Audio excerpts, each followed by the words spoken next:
Hello. So I picked up a 1911 by Tisas. So let's see what it comes in the kit. Now I'm not much for 1911s, but there's a reason why I got this one.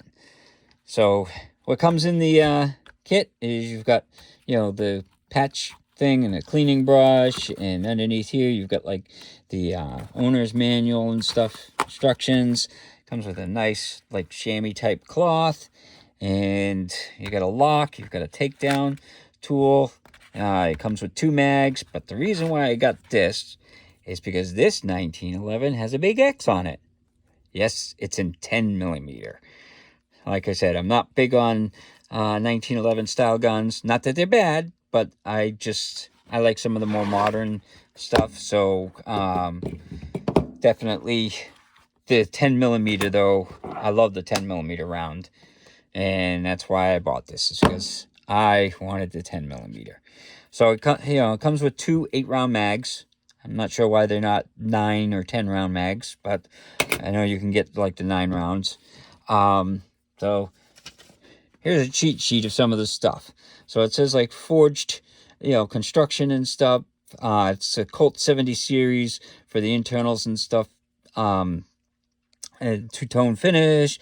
It comes with the G10 grips, and then the sights. It's got the one optic fiber with the U channel in the back. And then it's got skeletalized trigger and hammer. So and the ambidextrous safety. So let's pull that back. And ambidextrous safety on it, which is nice if you're left-handed.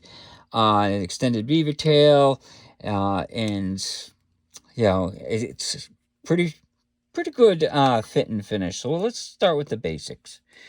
So the weight of it, it's a pretty heavy gun. It's all steel.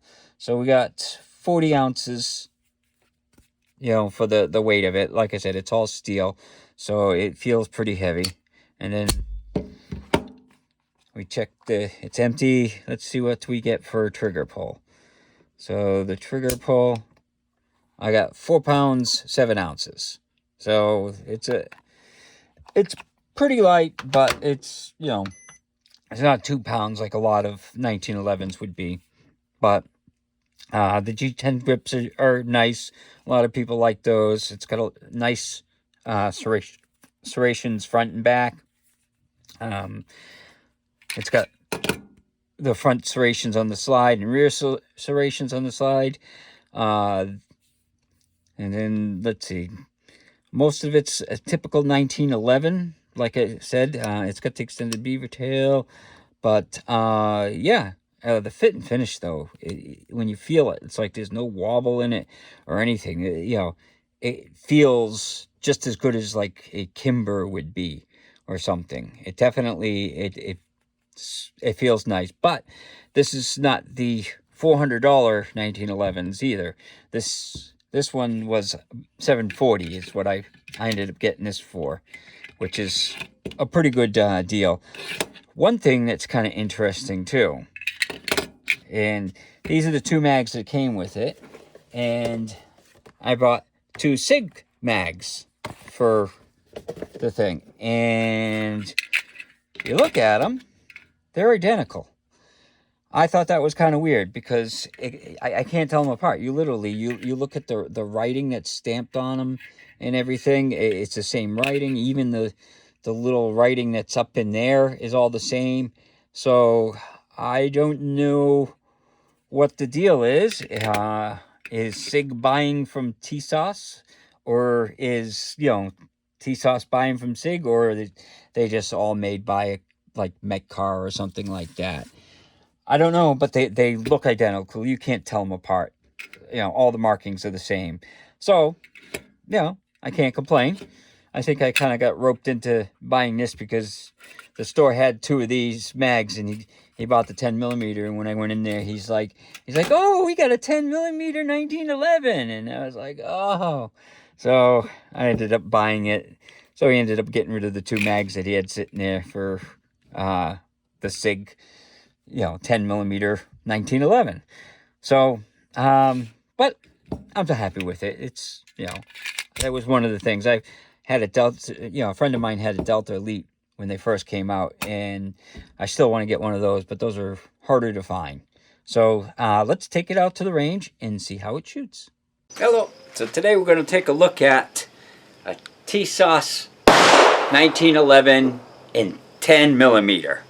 So it comes with two 10-round magazine, or two 8-round magazines. And the ammo I'm going to be using is, I've got the ZYG 180 grain full metal jacket, and I've got some Cell and Bellet 180 grain.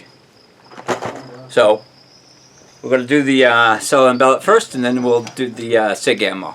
So let's see how it shoots. You're pretty good with the shotgun. Oh, that's this one. I can see that. Yeah.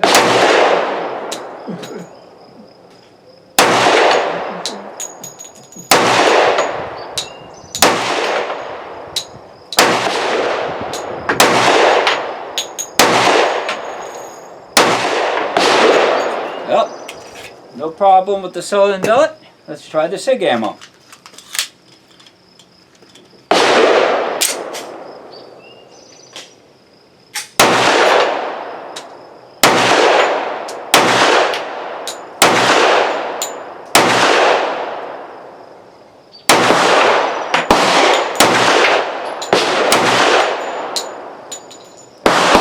No problem with the ZYG ammo. So again, this is Tisas 1911 10 millimeter. So out at the range, this is how we did. That was when I was filming, so it was pretty good. And then when I did a slower fire, it tightened up the group a little bit better. So definitely, no problems. I fired two different types of ammo. I fired the Cellar and Bellet 180 grains, and then I tried the ZYG 180 grain 10 millimeters, and zero problems with feed. They both, fed, both ammo fed perfectly fine. I had zero problems. I was expecting problems because some 1911s can be fussy, but this worked flawless. So I have to say I'm very impressed with how it worked and everything. And so where's the tool here? Did I put the tool back? Yes, I put the tool back. So we're going to need that to take it apart. Now it comes apart the same as a typical 1911 does. So let's see if I can do this without taking forever. So take the mag out. I'll lower the hammer. Put the safety on. Now this may be kind of different from what some people do, but I put the safety on, and then what I can do is I can, it keeps everything pressed in. Then I can turn the, oh, I turned it the wrong way. And that's how I get the spring out, because the safety will keep the slide in place. And then from there, you gotta pull it down, and you gotta line up that little pinhole thing,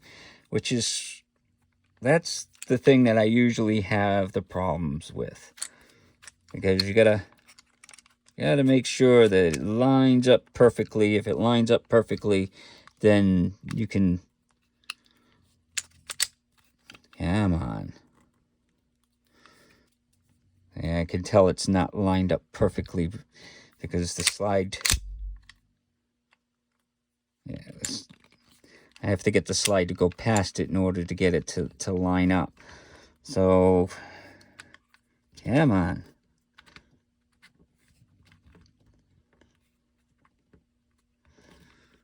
Like I said, it's kind of a pain, but once it lines up, it usually just pops right out here.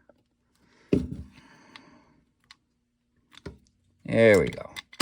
So, pops out like that, and of course you just pull the little bushing for the spring, and you pull the bushing out, and then of course the barrel just pops right out.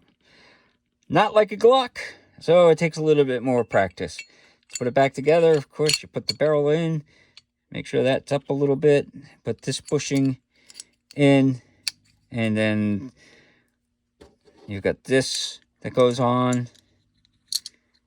And then, of course, you got to slide it back on and make sure that this little round swivel stays in place when you do that. Yeah, this is why I'm not big on 1911s.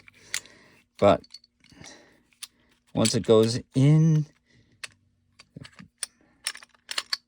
gotta get the barrel in. Okay, pin, and then we get that right up there. And then this is, I always have a problem with putting that in. But there you go. So pins in and everything. So now we gotta put the spring in. And again, what I end up doing is I lock the slide like that. That way I can easily, and I'll try to do this without knocking the camera around too much. So I always turn it the wrong way.